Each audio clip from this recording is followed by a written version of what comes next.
Hello everybody, welcome back to another video for the day. Now we're going back into r/Tales of Neckbeard, and if you guys absolutely want to be amazing and get all 6 Infinity Stones, you better hit that subscribe button and like the video. Let's go. Our first story comes to us from username Her Royal Squirrelness. Neckbeard tried to groom my daughter. This is going to be very long. It is very fresh in my mind due to it being so recent. Okay, so my daughter is one of those versatile personalities that can and does fit into any darn crowd she so chooses. She often spends her time in the nerdy crowd with hobbies like D&D, magic, anime and manga, gaming, coding, sciences, and cosplay, etc. But she is not limited to those things. She also happens to be very, very pretty. Like some of those sickos' dreams pretty. Think a cross between a runway model and a living anime girl with no need to even try. I'm not sharing those facts to talk her up or brag. I am making those points clear to explain just how aware and prepared for the dangers out there we are and have always been. We are not dumb to what type she may attract. She has since early on been schooled of the threats and been trained to defend herself as needed be. She is not a noob with the internet or the communities. We let her explore her interests while remaining hyper vigilant and with a line open for communication. Cause let's face it, there are sickos out there into lolly and so forth that just drool over girls like her. I do vomit in my mouth a little when I have to say that. Guys like this one, with his neckbeard, terrible and forceful manipulation tactics, and who clearly sits at his PC 24/7. Also, who talks about how he doesn't shower often cause of his anxiety and depression. So my daughter has a Discord server. Yes, I'm in it. Yes, my presence is known, I am active, and I keep an eye out. It is about like any server with D&D campaign channels, various game channels, VR chat, movie nights, etc. This particular guy was brought in by a mutual friend and took his place as their D&D DM for multiple campaigns. He caught concern from not just me, but at least a couple of our friends in the server, cause he would do things like say, me and P daughter are doing this and that, y'all are welcome to join, and would give updates on her and answer questions for her. P is laying down, or P is cleaning and will be back soon. P says this, just stuff that came off odd, like he had established a close relationship with her in comparison to others, and he was buying her games, a lot of games, not even games she asked for. She just mentioned a game in passing conversation with friends, and moments later he would buy them. I also started noticing a change in her demeanor when messaging while we were out and about, along with it being nearly constant. She was not enjoying the messaging. She seemed exhausted from it and almost like it was an obligation forced on her. I could see it. I pointed it out and told her it is okay to take a break. I started nudging her and planting seeds in her ear in what I felt was happening. I knew she'd come to me soon enough. We talk about everything. Very rarely do I need to step in before she comes to me about something. As soon as she did, she came to me telling me she knew something was wrong with what this guy was doing and it made her uncomfortable, but she didn't want to make any rash judgments and turns out wrong. As well as she couldn't quite put her finger on it. She was worried about how mutual friends would react, and he was her DM and a really good one, I guess. I said, well, if it makes you uncomfortable, then you need to do something, and you should not feel bad about doing it. Then I just let her talk. She told me all about how this guy seemed to guilt her into always being around to talk to him through his anxiety, which she had started to question the validity of. She suffers from crippling anxiety that actually runs in our family, and she noticed patterns and a convenience in timing where she felt like he almost just used it as an in. He always seemed to need her around like every waking hour. I considered while she was talking, okay, seems like maybe he is clingy and needs boundaries established. Then she tells me about how far he goes with it.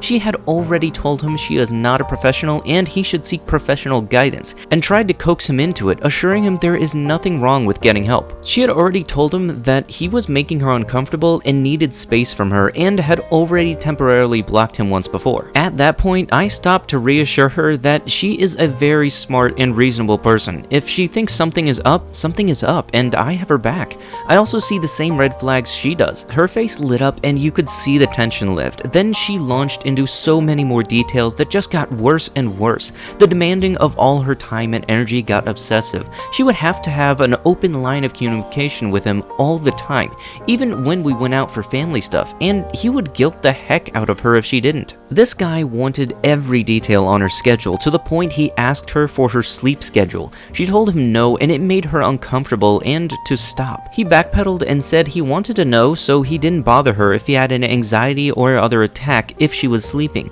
She still said no. Told you, smart girl. But the thing was, he still continued to try in sneakier ways. He would message her at various times of the night. Let me know when you go to bed so I don't bother you. And in the morning, let me know when you're up. I need someone to talk to. It's bad. This didn't start until after the instance where he asked for her sleep schedule. He would do this with various things with her schedule. He would try to get more personal details on topics, pushing it. And yes, she admitted there were times where he just barely towed the line of appropriate things, talked about him being dominant and stuff. I stopped to ask her how old he is. He is 23. My daughter is 16, and that is when I told her that I understood her not wanting to seem irrational, but it sounds like he may be a groomer. The way he demands so much from her, making her feel obligated and trying to dominate her time and have a say in things he has no say in. She said the thought had crossed her mind, but he had a way of scrambling it up that made it more difficult to see while it was going on. But it became more clear now that she talked about it. She told me more details about him buying her so many games. She said at first she thought he was just grateful to have friends because he'd buy them for everyone, but then she realized he was only buying games she was interested in for everyone. And it also seemed like he would intentionally interrupt her time with her other friends.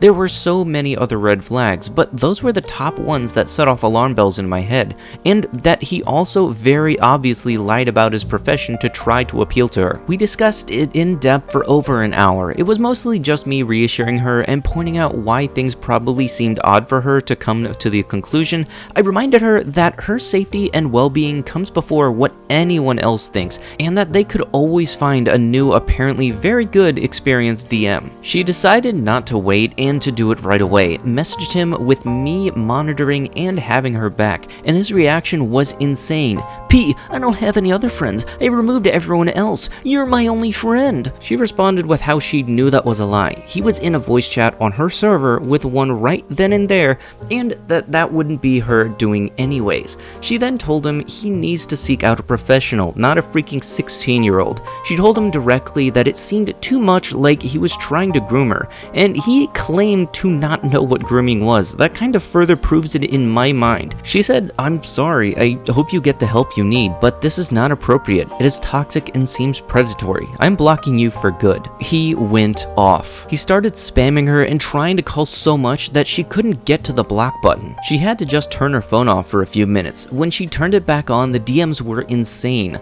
Offing threats and guilt tripping galore. If I remember correctly, it was a lot of, P, just answer the call. Just talk to me, please. I need you. Just talk to me on a call for a few minutes. But she successfully blocked him. She then messaged the mutual friend he was in voice chat with to apologize for interrupting them. And he told her not to worry about it. What do you know? He said the guy seemed fine and dandy in voice chat, and following DMs with him all while messaging all of the BS to her. Then the guy posted in a friend server about how everything was so wrong and he should just end it. Cycling through craziness, within minutes he changed tune from offing threats to F it, and I worked hard for my anger management issues. I'll just go back to how I was before I fixed them. F you, P. At this point, others were asking what was going on, one even insinuating my daughter did something wrong. This is when the friend who was in the voice chat with him dropped the bombshell. A 15-year-old boy who had never discussed the situation with, had only sat on the sidelines in the server, stood up for her and said it. He was grooming. Yes, even without us saying anything to him, he busted him out right then and there. Turns out his mom is a therapist and also has him well trained. He recognized the red flags and had actually been confronting the guy privately to back the heck off. All of a sudden, friends were rallying around my daughter, comparing all of the odd things they noticed and even apologizing for not stepping in sooner for her. The friend who owned the server blocked him along with all other mutual friends. My daughter had tears of relief and gratitude in her eyes, and and so did I. Knowing she has friends like that, I cannot even properly describe how beautiful it was. The guy immediately changed his tag even, but they have their hands on his new one, and they are not remaining silent about him. My personal friends are looking into getting a specific location on him, not to dox him or anything, but to figure out if he really is in the military and notify them of his actions to get him suspended, cause he is a danger to himself and others. Before anyone says anything, let me be clear. I have seen the messages, etc. between him and my daughter. No, she never led him on. No, they were not in a relationship. No, she never sent him anything inappropriate. Yes, he tried to slyly sneak in talks with her about fantasies, but we never saw what they were cause she would cut him off and refuse to discuss anything of that sort with him. Good smart girl. Yes, we have receipts. This guy is just a messed up 23-year-old neckbeard who laid all that on a 16-year-old. That is not normal. But no wonder he spazzed out so badly. My daughter is just shy of legal age. That guy can sit and spin on disgusting little fantasies he never even got to discuss. My daughter is doing just fantastic. For those wanting to know, she has an abundance of joy and gratitude for her friends and mother for not freaking out and just having her back as she made the right decision. I've made it clear how proud I am of her for coming out with it, as she says, "Mom, I'm not mentally developed enough for this stuff and had trouble understanding it. Even when I am, I will probably still need to come to you. I am not dumb. I know this." He did not win at all. Long, I know, sorry, but I can't stress enough to people to not only watch out for your kids, but teach them to watch out for themselves and keep an open, understanding line of communication. Let them come to you if at all possible. And if you do have to step in, discuss it in detail with them and let them talk and help make the decisions with your guidance to the right course of action. TLDR, my daughter and I, along with her online friends, called out and stuck it to an online neckbeard predator groomer. Edit, I'm new to this and trying to get it to a more readable state. Sorry. No, you did fine. You're good. You know, one of the things I will never understand is why some people think stuff like this is okay. Like, seriously, this is not okay, never has been okay, never will be okay, and yeah, that's it. Our next story comes to us from username Bionic Otter. A neckbeard stalked my mother and tried to assault my friend. Long post warning, but hopefully it's an interesting read. This happened over a number of years, starting about 15 years ago, and I didn't find out many of these events until after everything was over. I've also used pseudonyms for all involved. When I was in high school, my best friend at the time was, I now realize, a neckbeard. Let's call him Sean. Sean had pretty much all the diagnostic features. He collected and played tabletop Warhammer, both fantasy and 40k, watched anime, played video games, and Magic the Gathering, was a bit tubby, and usually had some literal neck stubble. He came to my house all the time to play video games / Magic, both of which I was into at the time as well, and in the process also became good friends with my mother. At the time, he also liked one of the girls at school. Now that I think of it, one of the very few Asians at the school. But she didn't like him back, and when he got rejected, he didn't take it well. He talked to my mother about it, and she tried to comfort him, and unwittingly became his emotional rebound. I had no idea of his infatuation with her at the time, and nor did she for that matter. This is where things started to get weirder. Sometimes after school, Sean would just turn up at my house, or I would get home and find he'd gotten there a few minutes earlier and would be talking to my mom. I'm a pretty casual sort of guy, so I didn't mind. I thought all three of us were on very good terms, and it would sometimes be a good opportunity to hang out, though he did sometimes act a bit strange towards me. Now, Sean, my mom, let's call her Carol, and I played table tennis at a local club. Carol, who had been single for a long time, would often talk with one of the guys at the table tennis, let's call him Paul, someone much closer to her own age. It was an entirely platonic relationship at the time, but still, more than Sean could bear. He started getting weirder. I moved to the city to start university, leaving my mom and younger brother in the house.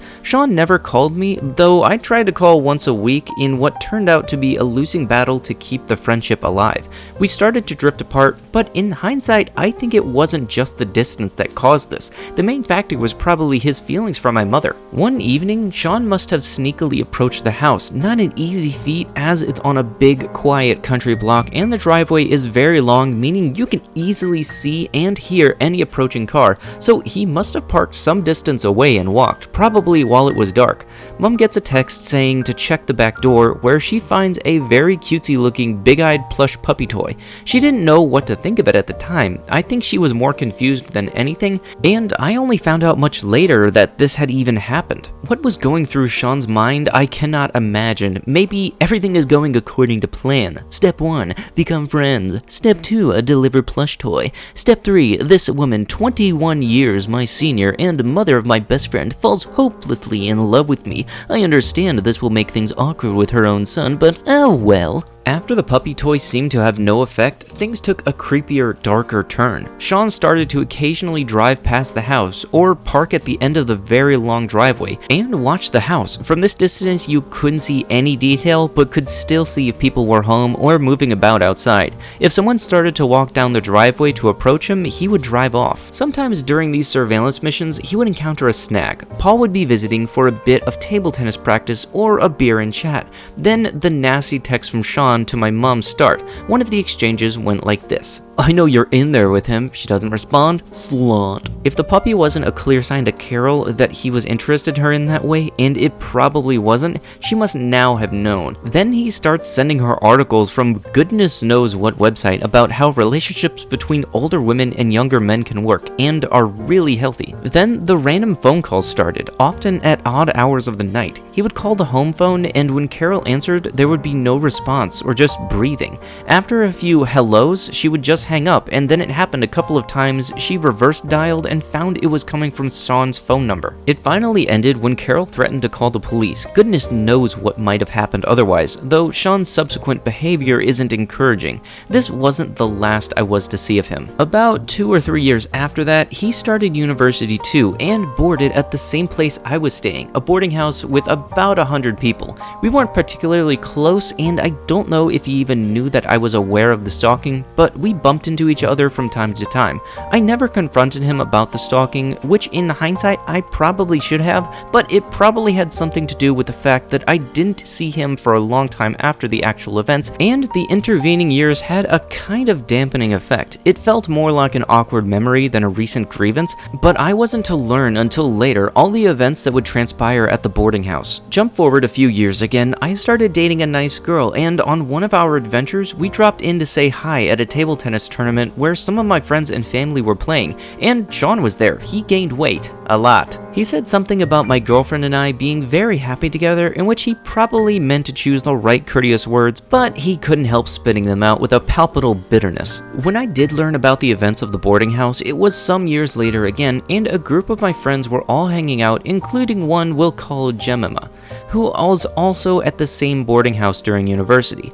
I noticed Sean had befriended her during this time and was often in her room to help out with one or another university projects. Well, it turns out that university collaboration was not the end of it. One evening, Jemima gets a text from Sean saying to walk out to the middle of the communal lawns, and she does, to find a bouquet of flowers. Now, at this stage, I think Sean hadn't shown any romantic signs towards Jemima and had been casual friends, so she was pretty confused by the sudden romantic gesture. She hesitates. Then she gets another text, "Why aren't you taking them?" Jemima looks around but sees no one, so Sean is obviously hiding somewhere out of sight, but is still able to watch her. I don't know how you cannot realize how creepy this is, but he apparently managed to miss it. Then, one fateful evening, while hanging out with Jemima, Sean mentioned something about their relationship. She was like, what? When did this happen? Sean was evidently subscribing to what I'll call the Pokemon theory of relationships. Once you gain enough niceness points, your friendship levels up and evolves into a relationship.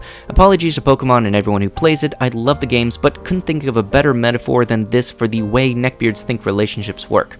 Now you're spot on. Unfortunately for Sean, real relationships do not know or obey the Pokemon theory, and when he was rejected, he became physical. He pinned Jemima to the bed and started telling her about all the things a man can do to a woman sexually, which he'd apparently learned from the internet. Read off-brand. He evidently thought this would be a good idea because she would hear all this and go, "Wow, this guy knows his stuff and it sounds like a lot of fun." As you can imagine, his speech had exactly the opposite effect. She screamed, thankfully in a building with 100 people and everyone's dorm rooms wall to wall to with each other. This was easy to hear and is probably what saved her. He quickly fled the room, and what I can only imagine would be otherwise have turned into an assault or worse was thus averted. It's now been a few more years since I've seen or heard anything having to do with Sean. Occasionally I think of him and it really troubles me that he's on the loose, assuming that he is. He's a disgrace to men and, much more importantly, a danger to women. Now that I've written all this out, it seems pretty dramatic, but all of this unfolded gradually over a number of years, making it harder to see it in action. Like the frog who sits in a spot of water while it's gradually heated until the frog cooks. Predatory neckbeardism took over Sean like some kind of gradually creeping disease until the transformation was complete. I wish I'd been able to stop it before it got that far. Guys, confront the Seans in your life. You can do better, and I managed, I'm sure. Not that girls can't or shouldn't confront neckbeards, but I think they will be more likely to listen to other guys, that's all. Since they are very efficient at dismissing any girl's opinions they don't like. Oh, you don't like me stalking you? Feminism is cancer. And girls, I'm sorry, I don't know if I could have stopped Sean from becoming this way, but in hindsight, I could have tried harder. If I'd had a bit more courage, a bit more social understanding, or even an inkling of where this might have led, I didn't realize at the time that the problems were so much bigger than just a failing friendship. I'm not sure why he didn't talk to me at the time, but maybe it's because we just didn't tend to discuss relationships, girls, or even feelings that much in our friendship. I wouldn't have refused to talk about them or anything, though I never brought them up, and if anything, I knew even less about them than he did at the time, so maybe that's the reason. Then again, I don't think it can be the only reason. I think it's a bit like when you don't catch someone's name at a party, but you keep a conversation going for a while. The longer it goes, the more awkward it is to finally admit it and ask for their name. When some guys have friendships that's gone on for years without ever discussing the touchy-feely things, it's like some invisible barrier forms over time that makes it harder and harder to finally bring it up now, after all this time. There's probably a lesson here about toxic masculinity, not that we were at all the locker room talk kind of guys, pretty much the opposite really, but still, toxic masculinity comes in many flavors, and we both could have benefited a lot from something like r/men's lib. And with that, that is going to have to be it with the video. If you would like to be amazing, show your support, and see more videos like these, be sure to like the video, comment down below what you liked about the video, and start up a discussion with other people watching. And if you have not already, subscribe to the channel. I'll be sure to see you guys in the next one. Thank you so much for watching, and bye bye.